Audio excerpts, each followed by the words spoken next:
Mary, what's the deal with me being stuck solo at my sister's wedding?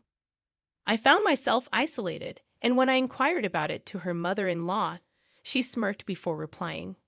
Oh, was that the case? Well, it's all right. A middle school graduate is hardly a feather in the family cap. Mary always had a knack for belittling me, and as others began to take notice, I felt even more out of place, drowning in embarrassment. What do you even know about Eddie?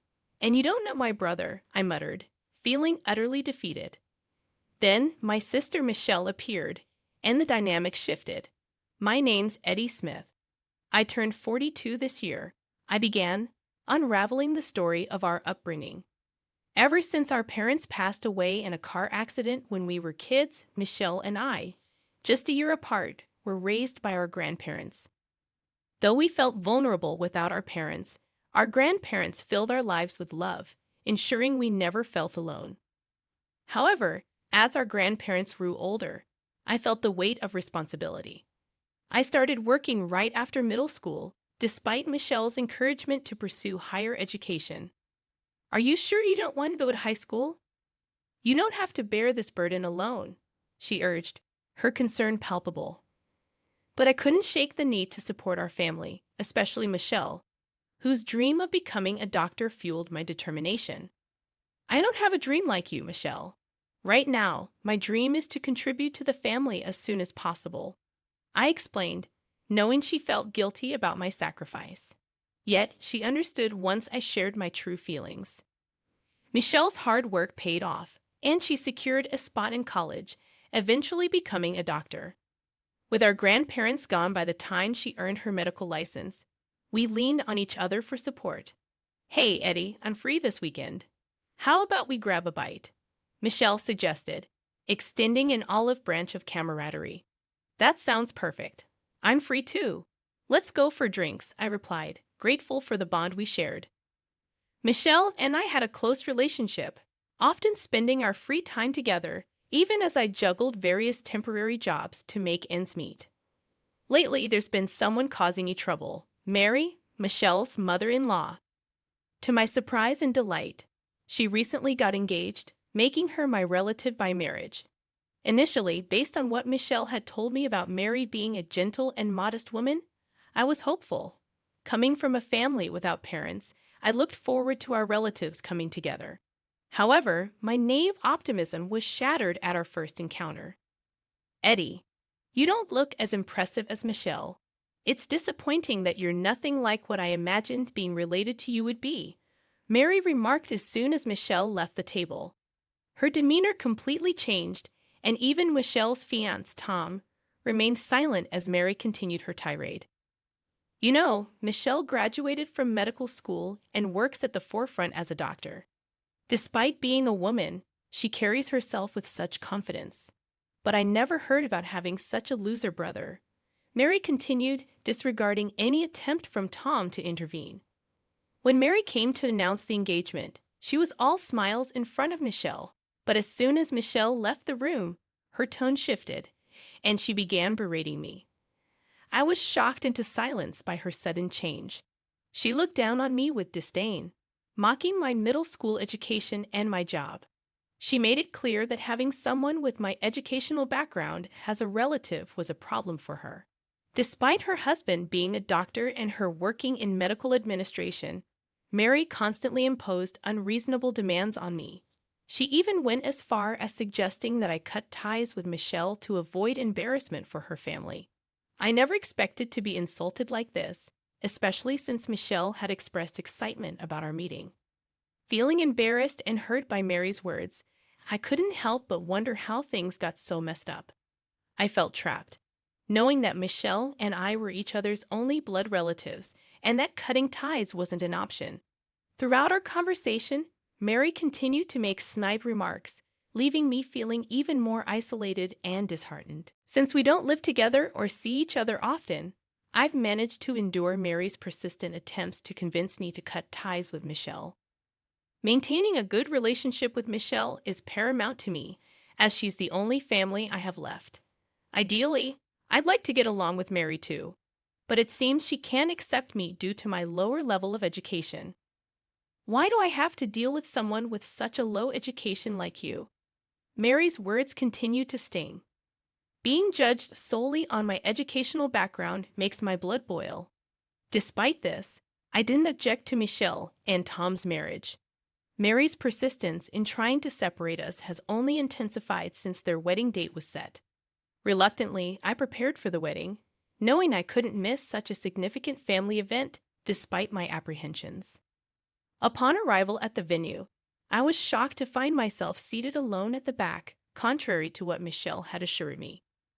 Mary's presence only added to my discomfort, her judgmental gaze making me feel even more out of place. Eddie, you're looking quite shabby today. Couldn't you even prepare proper attire for a wedding? Mary's tone was as cutting as ever as she berated me for my appearance. Asking her about my isolated seating only elicited a smirk from her, followed by her disparaging remarks about my education. The humiliation was unbearable, and I couldn't help but feel the weight of her scornful words. Despite my attempts to reason with her, Mary's insults only grew more heated, culminating in her insistence that I leave the wedding altogether. Her disdain for me was palpable, leaving me no choice but to endure her verbal onslaught in silence. Filled with the desire to escape, I made a silent vow to sever ties with Mary once and for all. However, before I could make my exit, Michelle approached me, unaware of the turmoil brewing within me. Before I could utter a word to Michelle, Mary interjected, dismissing me as a failure of a brother and suggesting that I leave. Michelle, however, defended me, citing how I had supported her journey to becoming a doctor. Despite her protests, Mary continued to belittle me, claiming that our family was now part of the upper class, unlike me. As the tension escalated, Peter, Michelle's fiancé, intervened, urging us to stop causing a scene. Mary, desperate to shift the blame onto me, attempted to convince Peter that I was at fault. But before she could succeed, Dr. Williams, the hospital director, approached me with gratitude for a past encounter. Mary couldn't contain her shock as Dr. Williams praised me and offered me a position at the hospital. Recalling how I had assisted him during a crisis on the street, Dr. Williams expressed his admiration for my proactive nature. His offer of employment was a turning point for me, as I had been struggling to find a stable job.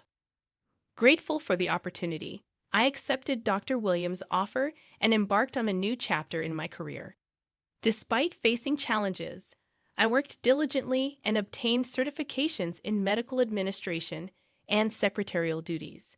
Dr. Williams continued to support and guide me, ultimately changing my life for the better. He was the one who saved my life. My brother was indeed very grateful for your help. Michelle expressed her appreciation to Dr. Williams. To my surprise, Peter had met me a few times at meetings, being aware of the situation. However, Mary, who had always looked down on me, probably didn't know. Her shock was palpable upon hearing about my relationship with Dr. Williams. What the hell? A middle school graduate like him becoming an executive secretary at the headquarters? Impossible, Mary exclaimed in disbelief. She seemed unable to fathom that someone they had dismissed as a middle school graduate could hold such a prestigious position. In her eyes, my achievements seemed like deception, and she dismissed even my ability to speak German as mere showing off. The headquarters, a gathering place for the group's top talents, was a realm of the elite. Mary struggled to comprehend how someone like me could belong there. Until now, Mary had refrained from openly speaking ill of me in front of Michelle. But today, it seemed she couldn't contain her disdain any longer. Her insults were directed at me, regardless of who was present. Dr. Williams, however, swiftly addressed her remarks. So, are you saying that I'm lying? His question left Mary visibly shaken. He made it clear that he didn't judge people based on their educational background. Eddie, indeed, has been demonstrating his capabilities adequately at the hospital, Dr. Williams affirmed, his words warming my heart. I had always been somewhat conscious of my educational background, and Dr. Williams' recognition of my efforts meant a lot to me. However, Mary couldn't accept my achievements and dismissed them as underhanded tactics. She insisted that she could do her job better than me and accused me of deceiving everyone. But Dr. Williams pointed out that her reputation at the hospital wasn't exemplary, citing several resignations among the staff due to her behavior. Under Mary's continued uproar, Dr. Williams coldly retorted, questioning her integrity regarding the misuse of funds at the affiliated hospital. Mary was visibly shaken, showing signs of panic as Dr. Williams confronted her about the financial discrepancies. Peter denied any involvement in the misuse of funds, prompting Dr. Williams to announce a thorough investigation. Mary pleaded desperately, but her son Tom refused to cover for her any longer, expressing his desire to succeed as a doctor independently. Disappointed by Mary's actions, Dr. Williams emphasized the importance of cherishing those around them, declaring that someone who couldn't uphold such values had no place in his hospital. Mary, realizing the gravity of the situation, turned to me for help, but I had reached my limit. "I've never been considered family by you," I asserted, refusing to associate with someone who only found their worth by looking down on others. Michelle, standing behind me, nodded in agreement, signaling her support. The wedding proceeded without Mary, and at Dr. Williams' behest, she was dismissed from the company for embezzlement of funds. During her divorce proceedings, her affair with a male nurse was exposed, leading to her downfall and destitution.